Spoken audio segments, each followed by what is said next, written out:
2 गुणा गया 10 की घात 4 साइकिल पर सेकंड।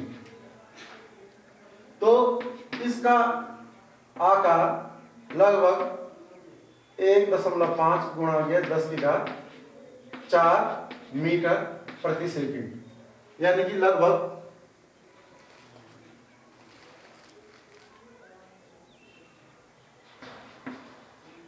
इतना आएगा। तो 1.5 गुणा के 10 की घात 4 मीटर आएगा। अब हम एंटीना का आकार लें तो एंटीना का आकार जो है जिस आवृत्ति की तरंग दैर्घ्य, जिस तरंगों को, जितने तरंग दैर्घ्य की तरंगों को प्रेषित के द्वारा प्रेषित किया जाना है उसका चौथाई तक लिया जाना जरूरी है। तो लैम्ब इसके लिए L बराबर हो जाएगा λ/4 और ये हो जाएगा 15,000 मीटर बटे 4। तो ये लगभग 4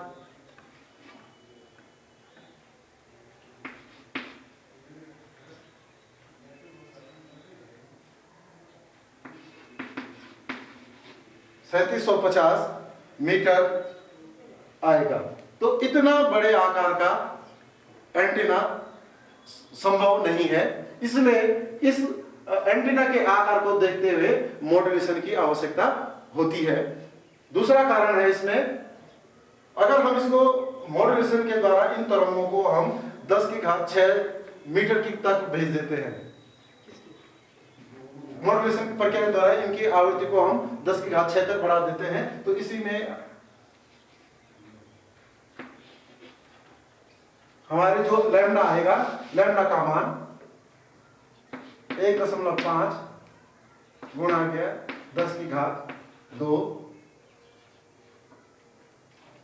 यानी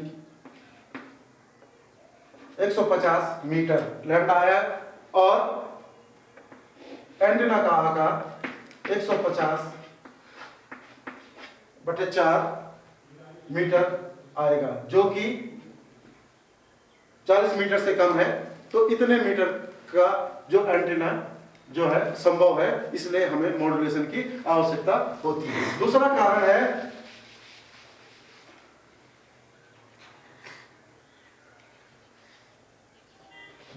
है एंटीना द्वारा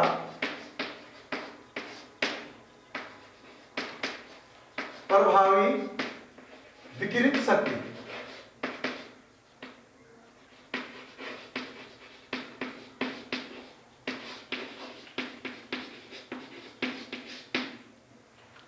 अगर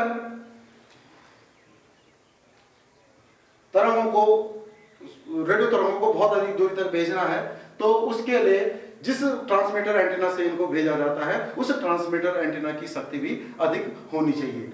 किसी एंटीना द्वारा जो प्रभावी विकिरित शक्ति है उसको हम, उसकी जो प्रभावी शक्ति होती है P जो है एंटीना की जो विकिरित शक्ति है वो लैम्डा स्क्वायर के व्युत्क्रमानुपाती होती है। तो तरंग दैर्घ्य, निम्न आवृत्ति की तरंगें होंगी, उनकी तरंग दैर्घ्य अधिक होगी, तो जिस एंटीना के द्वारा उनको भेजा जा रहा है प्रेषी एंटीना की, उसकी विकिरित शक्ति तरंग दैर्घ्य बढ़ने के कारण कम हो जाएगी। इसलिए जरूरी है कि जो तरंगों जिनको प्रेषी एंटीना के द्वारा भेजा जाना है उनकी जो उस एंटीना की विकिरित शक्ति अधिक होनी चाहिए। और विकिरित शक्ति अधिक तब होगी जब लैम्डा का मान कम होगा, तरंग दैर्घ्य का मान कम होगा, तरंग दैर्घ्य का मान कम होगा तो आवृत्ति क्या होगी, अधिक होगी। इसलिए मॉड्यूलेशन प्रक्रिया आवश्यक है कि निम्न आवृत्ति की जो सूचना तरंगें हैं उनको उच्च आवृत्ति की तरंगों में परिवर्तित किया जाए। तो ये मॉड्यूलेशन की आवश्यकता है। इसके अलावा जो बैंड परास होता है, बैंड परास को आवृत्ति परास को बढ़ाने के लिए भी मॉड्यूलेशन की आवश्यकता होती है। अगर इसी के द्वारा, मॉड्यूलेशन के द्वारा ही संकेत जो है उनको हम अधिक दूर के स्थानों तक भेज सकते हैं। अब मॉड्यूलेशन के प्रकार, मॉड्यूलेशन के प्रकार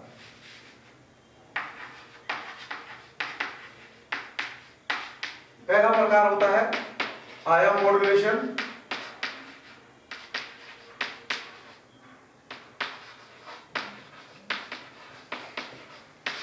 amplitude modulation,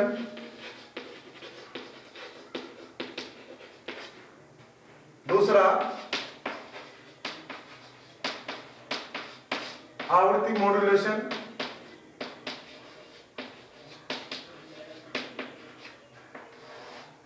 frequency modulation,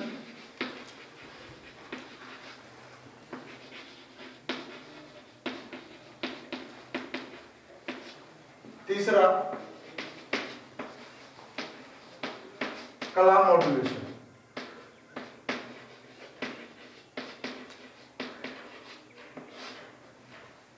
phase modulation.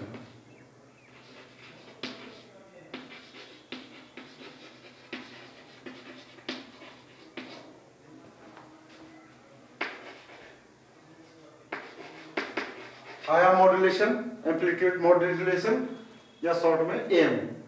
दूसरा आवृत्ति मॉड्यूलेशन, फ्रीक्वेंसी मॉड्यूलेशन या एफएम। और तीसरा कला मॉड्यूलेशन या फेज मॉड्यूलेशन, पीएम।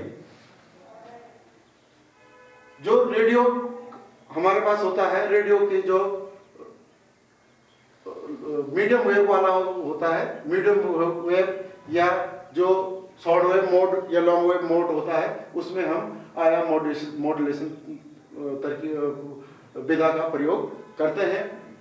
जो एफएम रेडियो होते हैं उसमें आवृत्ति मॉड्यूलेशन या एफएम का प्रयोग किया जाता है। इसके अलावा एक तीसरा प्रकार भी है, कला मॉड्यूलेशन।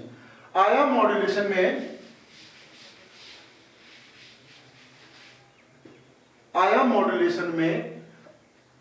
में हमारे पास तीन प्रकार की तरंगे होती हैं।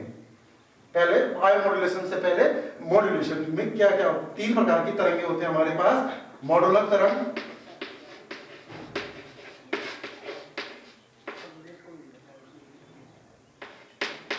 या इसको मॉड्यूलेटिंग वेव कहते हैं। दूसरा वाहक तरंग, कैरियर वेव। और तीसरी प्रकार की हो गई मॉड्यूलिक